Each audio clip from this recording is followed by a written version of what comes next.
Pues buenos días a todas las personas y saludos a los periodistas que están presentes aquí.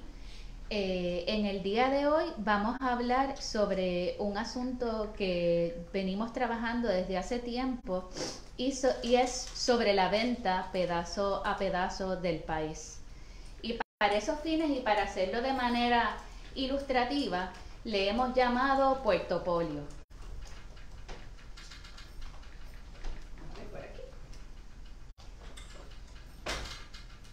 El puertopolio, como pueden observar, es una analogía o una actualización a los fines de Puerto Rico de ese juego famoso de mesa. Y voy a comenzar entonces a leer las expresiones.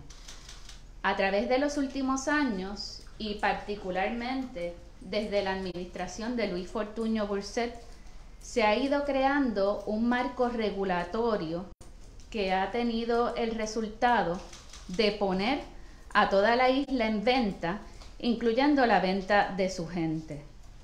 Este marco regulatorio está delimitado por la ideología neoliberal, que en resumen propone la libertad de mercado con la menor regulación gubernamental, para lo que es fundamental la eliminación o flexibilización de regulaciones, la reducción del gobierno acompañado de una propaganda de gigantismo gubernamental, la demonización de lo público, de las uniones, de los derechos laborales y la desprotección intencional del medio ambiente, en aras de permitir la construcción desmedida o el establecimiento de compañías con efectos detrimentales en la salud del medio ambiente y de la gente.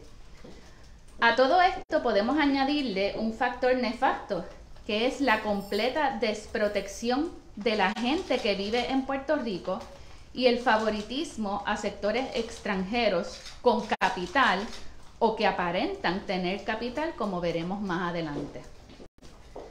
Las políticas de Fortuño tenemos que verlas en conjunto o en relación con las políticas del gobierno de Ricardo Rosselló, porque ambas están relacionadas en la ejecución de dichas políticas por el gobierno actual de Pedro Pierluisi, o como le decimos de cariño, Fortuño 2.0. Veamos algunas leyes importantes que crean el marco regulatorio propicio para la venta pedazo a pedazo de nuestro país. Durante la gobernación de Fortuño aumentó la deuda pública significativamente, en particular la deuda de la Autoridad de Energía Eléctrica. Se promovieron proyectos relacionados al gas, como el fallido gasoducto, mal llamado Vía Verde, como es usual en la nomenclatura neoliberal, de llamar a una cosa nefasta con un nombre benigno, tratando de engañar al pueblo. Legislación fundamental para esta diabólica encomienda es la Ley 7 de 2009, que resultó en la pérdida de decenas de miles de empleados públicos y que prácticamente desmanteló instancias fundamentales como el Departamento de Recursos Naturales, pero igualmente al resto de las agencias. El desmantelamiento de lo público y del sector público era fundamental para justificar la venta y la privatización. Unido a eso, la Ley 6 de 2009, que fomenta el retiro temprano de los empleados de la Junta de Calidad Ambiental, y a través de los años otros retiros incentivados en todas las agencias, sin que simultáneamente se hayan hecho los esfuerzos para sustituir el personal y haber creado programas de mentoría para evitar la pérdida de memoria institucional. La Ley 4 de 2009 aumenta el margen prestatario del Banco Gubernamental de Fomento de 100 millones a 200 millones. La menciono como ejemplo porque la deuda fue y es un mecanismo de control a tono con el proyecto neoliberal de desmantelamiento del gobierno, de lo público y de la sustitución poblacional. La Ley 29 de 2009 resulta fundamental para lo que estamos viendo con todo el auge a borbotones de las alianzas público-privadas. Y es ahí, en el 2009, que se crea la Autoridad para las Alianzas Público-Privadas, que es el ente privatizador que ha promovido tanto la venta de lo público como la entrada de personas ajenas al país y el encarecimiento y menoscabo de los servicios públicos. La Ley 161 de 2009 establece las bases para la destrucción del territorio al crear la Oficina de Gerencia de Permisos y eliminar ARPE y sustraerle facultades a la Junta de Planificación, al Departamento de Recursos Naturales y al Instituto de Cultura Puertorriqueña. La OCPE se abroga facultades y análisis necesarios sobre impacto ambiental, protección del patrimonio arqueológico, terrestre y marino, patrimonio histórico y cultural, modificando la Ley de Política Pública Ambiental y, entre otras, las zonas escolares. En esta y otras leyes se adopta la figura del profesional autorizado, que viene a reemplazar el trabajo que hacían los funcionarios públicos y al cual se le cuestiona poco lo que presenta con poca o ninguna fiscalización. Se flexibilizan los trámites ambientales y se reduce la participación ciudadana.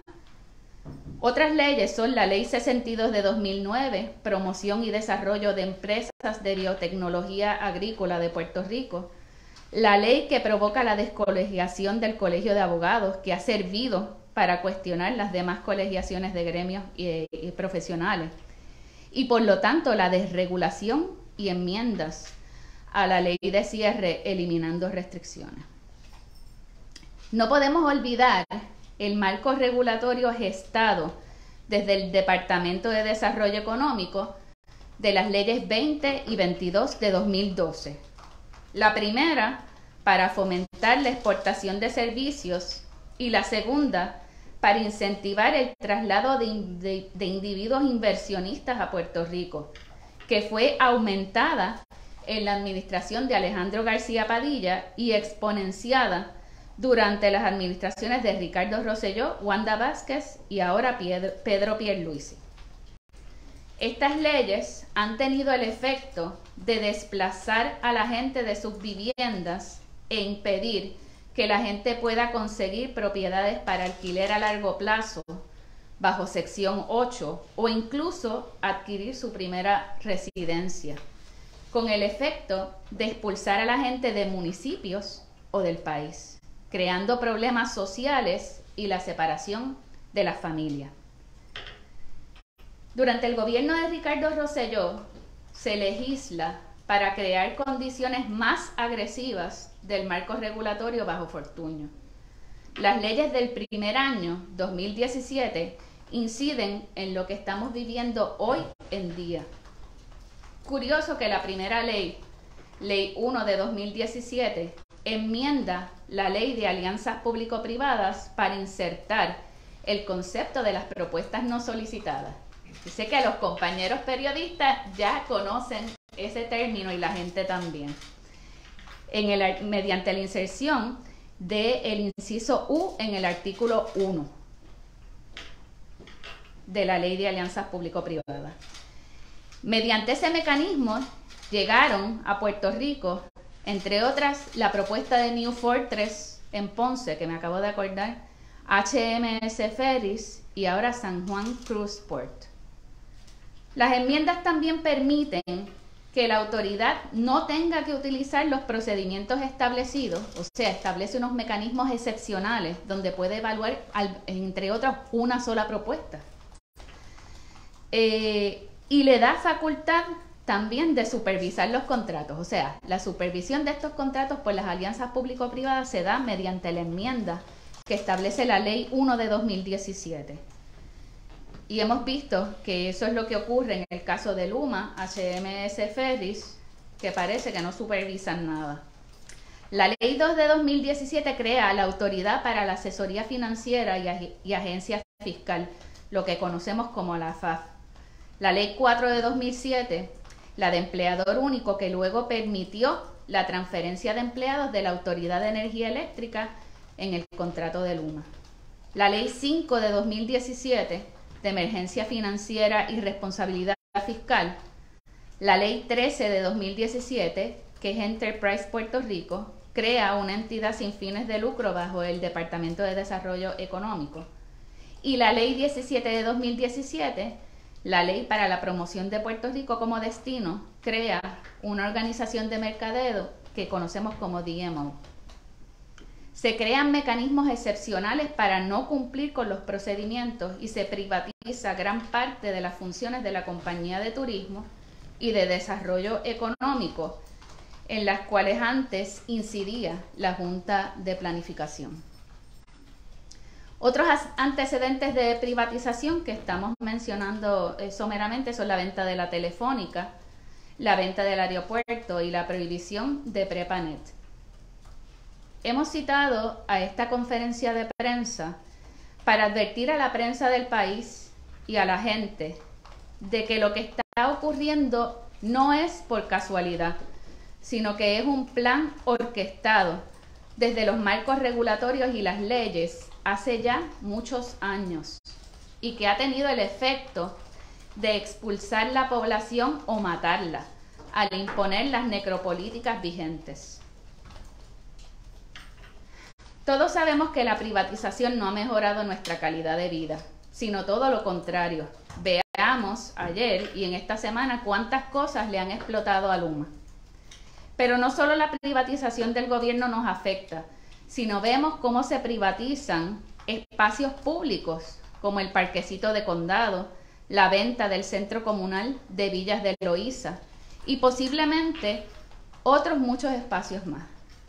Se ha limitado el acceso a las playas y a espacios de dominio público por personas y entes privados, pero también por organizaciones sin fines de lucro. Se ha monetizado la protección ambiental y han entrado inversionistas que pretenden hacer dinero a través de la economía azul o de los océanos, de la cual hubo un encuentro ayer en el Blue Tide Caribbean Investment Summit, en el que participaron, entre otros, Friedel Stube y el nieto de Warren Buffett. A través de la entrada de inversionistas subsidiados por el pueblo, porque las exenciones son subsidios de la gente. No pagan las contribuciones adecuadas. Hemos experimentado un alza en los precios de venta y alquiler de las propiedades y un acaparamiento de espacios para el negocio de alquileres a corto plazo que han afectado la convivencia social en Rincón, Dorado, Condado, la calle Loíza, Vieques y Culebra, entre otros. No podemos olvidar cómo el gobierno y las administraciones de Fortuño, Rosselló y ahora Pierluisi han ido colocando fichas, o mejor dicho, personas, clave e incondicionales en espacios de decisión, tales como la OCPE, recordemos a Gabriel Hernández y Delfonso Ruiz, entre otros, el Departamento de Recursos Naturales, con Machargo particularmente y Aidelín Ronda, para que no haya fiscalización y para permitir lo impermisible. Todo esto en contubernio con personas del sector privado y profesionales autorizados inescrupulosos que someten documentación falsa o incluso compran permisos. Nos preocupa que estas fichas hayan llegado a espacios fundamentales para la claridad y seguridad de las transacciones, como lo son el registro de la propiedad. Luego de que ayer surgiera en la vista pública sobre el Parque del Condado que una registradora que alegadamente estuvo ausente, según testificó bajo juramento el director administrativo del registro, estuvo trabajando en documentos ese 11 de julio y el caso fue casualmente asignado a un registrador de Carolina. No podemos permitir que esto siga ocurriendo y tenemos que exigir que haya consecuencias para los funcionarios corruptos. En el día de hoy hemos querido traer cómo Puerto Rico se ha convertido en un juego de mesa lucrativo para personas del gobierno que a través de puertas giratorias el paso de funcionarios públicos a la empresa privada y viceversa han creado las condiciones para vendernos pedazo a pedazo. El monopolio es un juego de mesa basado en el intercambio y compraventa de bienes raíces. Contiene fichas, tarjetas de título, de propiedad, casas, hoteles y dinero, entre otros. El objetivo del juego es formar un monopolio de oferta poseyendo todas las propiedades inmuebles que aparecen en el juego. En el monopolio no hay escuelas ni gente. El puertopolio es un juego muy parecido, pero las reglas coloniales y congresionales las han establecido políticos inescrupulosos en contubernio con la banca y un sector de ricos y poderosos dentro y fuera de Puerto Rico. Parecería que dicho juego tampoco incluye a la gente, pero sí incluye a las escuelas como activo a venderse. Preámbulo a la expulsión de la gente y la turistificación de los espacios o el abandono total de los mismos, particularmente en zonas rurales. Cuando habla de la turistificación de los espacios, el caso emblemático es el cierre de la escuela Goico en la calle Loíza y el cierre de la ruta de la AMA que pasaba por esa calle Loíza.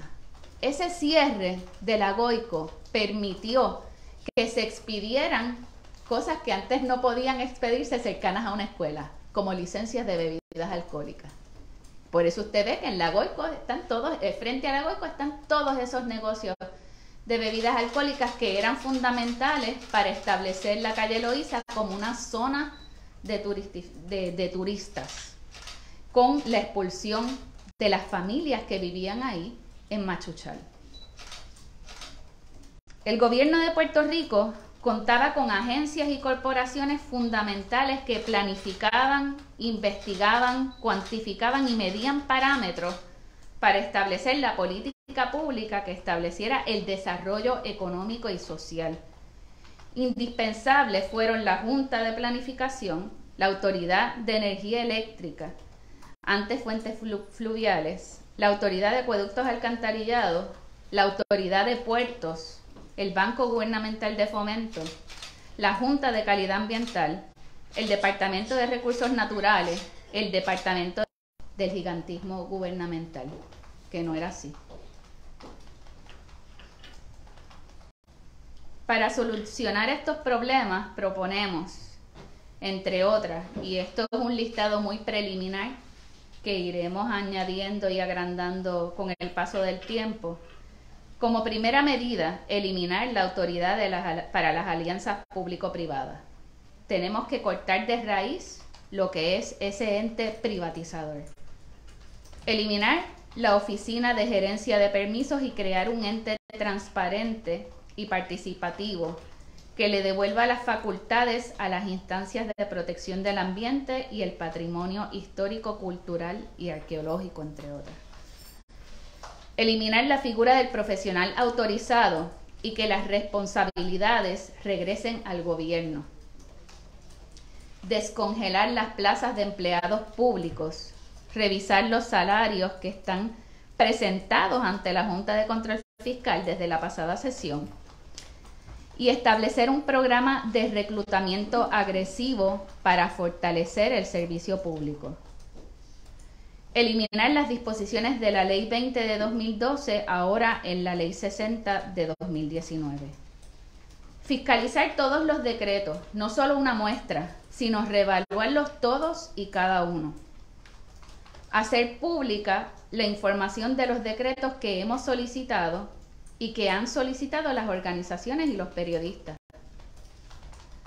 Evaluar y fiscalizar o modificar las disposiciones de la Ley 20 de 2012, ahora en la Ley 60.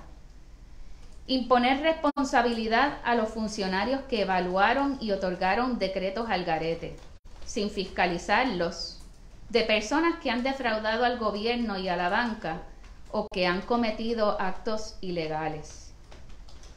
Detener, cancelar o revertir los contratos de Luma, HMS y puertos.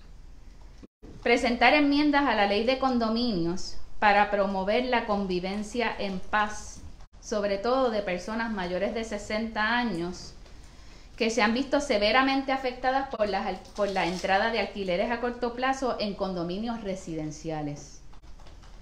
Regular los alquileres a corto plazo, para la cual hemos presentado la resolución de la Cámara 658.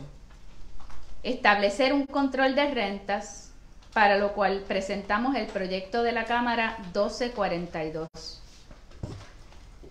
Investigar las causas de la gentrificación para poder atenderlas, solucionar problemas y prevenir el desplazamiento de comunidades y personas, para lo cual presentamos la resolución de la Cámara 643. Aprobar el proyecto de la Cámara 474, que está en el Senado con un informe positivo, y es el proyecto de legitimación activa ambiental, de manera que podamos ayudar todas las personas y ciudadanos a proteger los recursos naturales y defender la salud de las comunidades. Legislar para controlar las puertas giratorias.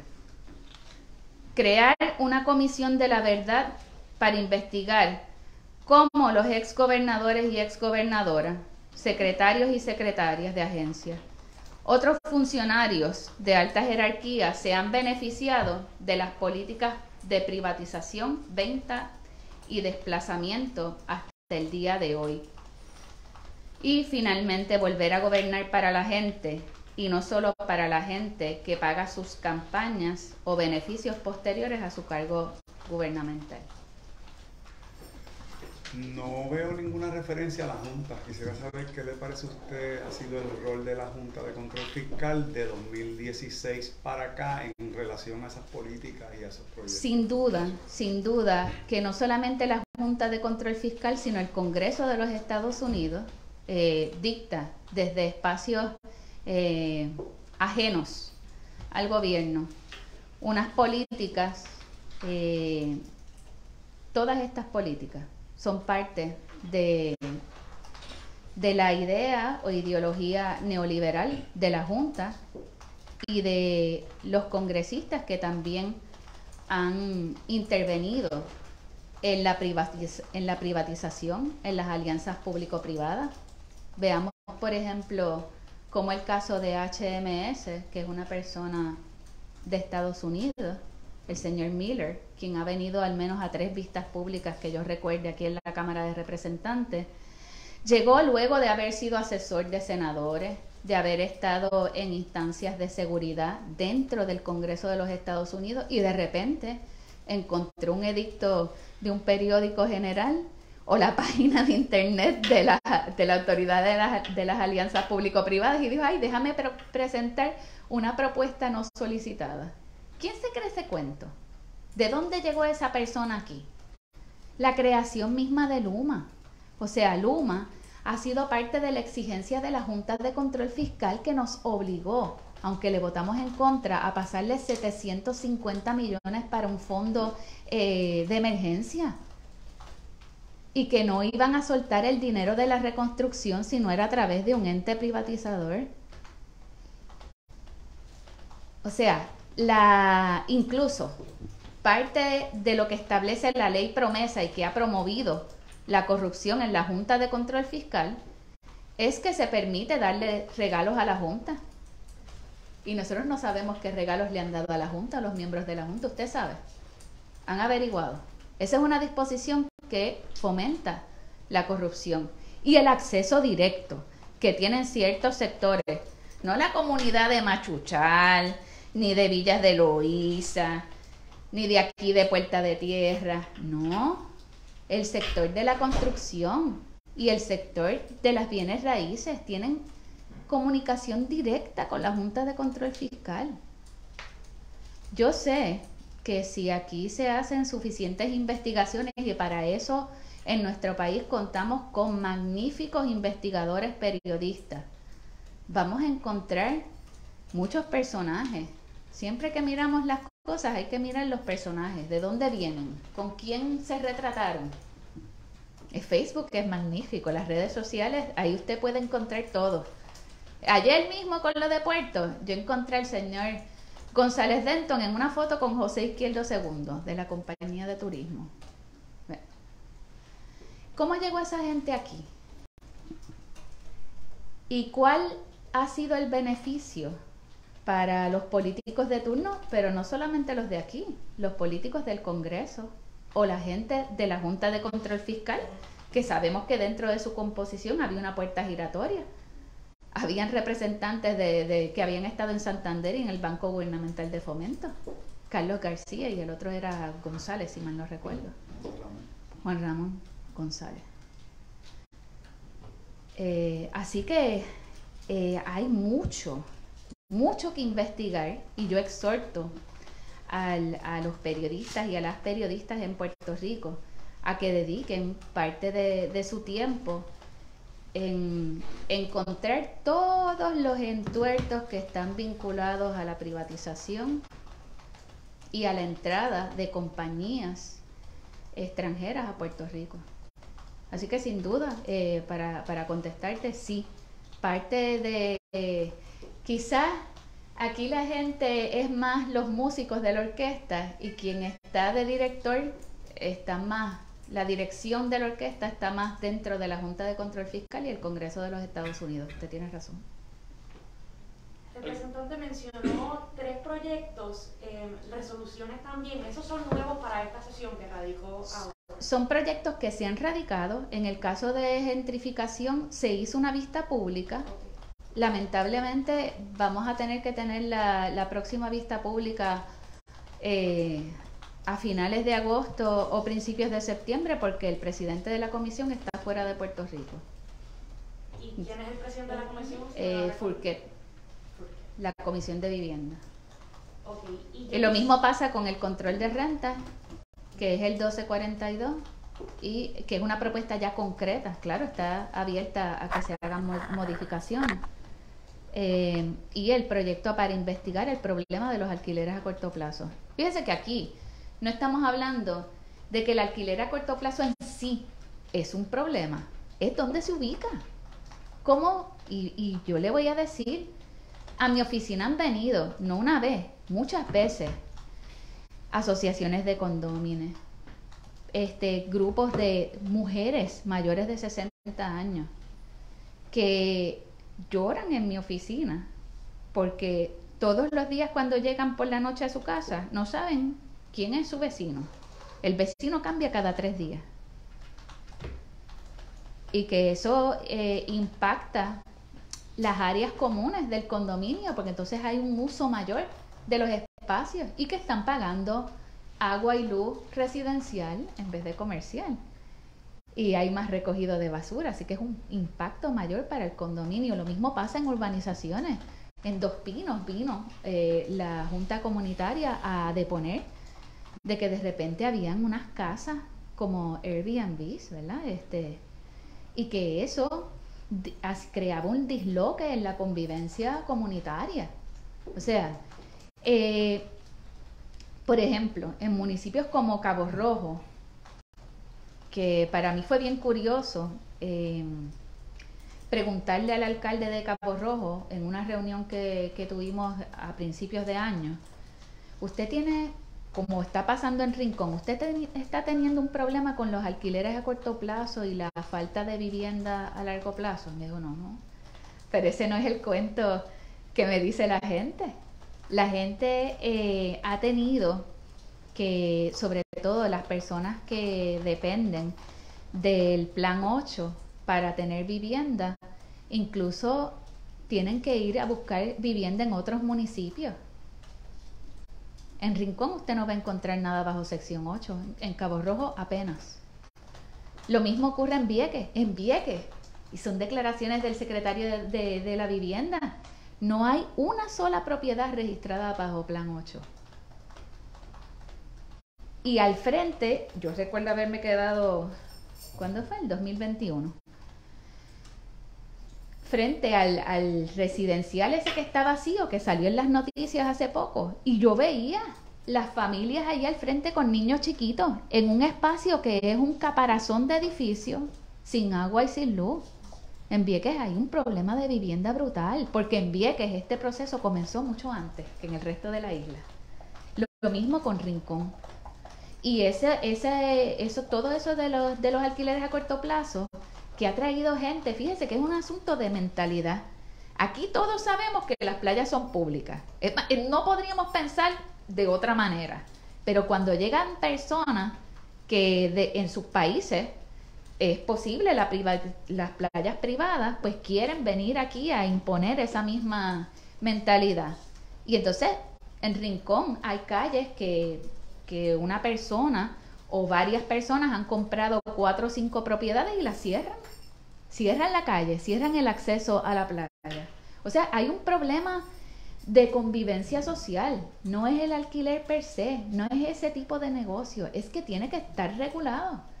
Y en las vistas públicas que hubo sobre los alquileres a corto plazo en la Comisión de Turismo de José Rivera Madera, aquí vino la Asociación de Paradores y la Asociación de Hoteles de acuerdo con nosotros que hay que regular los alquileres a corto plazo. Para ellos, claro, les representa una competencia, ¿verdad? Una competencia fuerte, pero para las comunidades y para la gente es un problema de convivencia social. En el caso mencionó eliminar las alianzas público-privadas, la oficina de gerencia de permiso y la figura del profesional autorizado. Durante esta sesión usted estaría presentando legislación para que eso se lleve a cabo. En el caso de las alianzas público-privadas, sí, de la eliminación de esa autoridad. Eso es algo que que comenzamos a trabajar desde nuestra oficina. En el caso de los permisos, yo creo que sí, también es importante trabajarlo, pero aquí hay unos proyectos sobre permisos con los cuales no estamos de acuerdo. Incluso uno de los últimos que se presentó desde la presidencia de la Cámara y se aprobó en Cámara ahí a ¿verdad? Raspado ahí con los números. Es un proyecto que incluso permite otorgar permisos en 24 o 48 horas. Sin las garantías de que hay funcionarios públicos que pueden mirar sosegadamente, sin un interés particular, los proyectos, sino que doy con los profesionales esos autorizados que están pagos por el proponente. Y que no hay... Vamos a ver. Si esa figura continuara, pues tiene que haber suficiente personal para que todo lo que entre el profesional autorizado sea cotejado. Y para eso hemos tenido 2 casos bien interesantes, y ustedes los han cubierto, que son los del condominio Sol y Playa y el caso del Camino del Indio en la Reserva Estuarina Bahía de Jobos en Salinas, donde los proponentes incluso entraron documentos falsificados de la Autoridad de Energía Eléctrica, en el caso de Jovaner. Y yo se lo decía incluso a manera de hipérbole al anterior secretario Gabriel Hernández, que yo podía entrar una página de un libro de pintar por el sistema, el Single Business Portal, y aquello nadie lo revisaba. Pues a ese nivel de ilógico está el sistema de permisos. Pero no solamente eso, y esto es importante notarlo, quizá el sistema de permisos, siguiendo los procedimientos, más o menos podría funcionar, pero existe una cosa que se llama la exclusión categórica, que es un mecanismo excepcional y que permite obviar los trámites tradicionales. Y mediante eso, por ejemplo, mediante ese mecanismo se aprobó la reconstrucción de el área recreativa y la piscina del condominio Sol y Playa, por ejemplo, que necesitaba una evaluación de impacto ambiental, sobre todo luego del huracán María y los problemas de erosión costera. Así que hasta para los fines más egoístas, uno pensaría que toda la construcción tiene que hacerse de manera inteligente y planificada. No otorgar permisos porque este es amigo mío, porque este aportó a la campaña, por consideraciones que son ajenas a lo que debe ser la planificación de un archipiélago. Representante, yo quería repasar rápido el proyecto de legitimación activa, ¿verdad? Porque es importante, y más aún ante la escasez de recursos recursos que tiene el propio Departamento de Recursos Naturales. Eso es correcto. Nosotros vimos cómo hay aproximadamente cerca de 300 vigilantes, de los cuales se retiran bajo la ley 80 de retiro incentivado 110. Y la gente, y yo creo que la gente ha estado bien pendiente de lo que está ocurriendo en sus comunidades, en protección del medio ambiente y particularmente de las playas, tiene que tener la facultad de acudir a los tribunales y a las agencias administrativas con las menores trabas posibles, haciendo la labor de los vigilantes de recursos naturales, que son pocos. Y voy a hacer un paréntesis ahí sobre la entrega de 300 chalecos a los vigilantes y ¿verdad? Instrumentos de trabajo en momentos donde 110 de esos vigilantes se van a retirar. Y vamos, si yo, por ejemplo, yo pudiera tener un chaleco y después cuando me retiro se lo paso a Nacaona, esos chalecos hay que decomisarlos, cosa que yo no sabía y me enteré hace poco. Así que, ¿verdad? Tenemos que ser prudentes con la utilización de los recursos, y de 300 chalecos sabemos que próximamente vamos a perder la inversión de 110. Y recuerdo en una de las vistas de la policía que un chaleco cuesta $900 o $1,000, para que tengan, ¿verdad?, una idea. No, es que no les daban los chalecos hace años. Es correcto. Son muchas cosas. Yo no sé, yo no me aburro en la oficina, siempre hay mucho que trabajar, y yo exhortaría a los compañeros a que adopten ciertas causas para que trabajen también, porque no he encontrado la clonación. Y el proyecto, en cuanto al trámite, el de legitimación activa, está en el Senado esperando... Legitimación activa fue aprobado en la Cámara, tiene un informe positivo de comisión en el Senado y se supone que baje a votación pronto. Creo que la gente, las organizaciones ambientales y la gente en general que cree en la protección del medio ambiente tiene que llamar a sus senadores y senadoras, porque parece que hay algunos que están reculando y es importante que ese proyecto se apruebe para ayudar precisamente al Departamento de Recursos Naturales y proteger nuestro territorio y nuestras playas, que son bien importantes.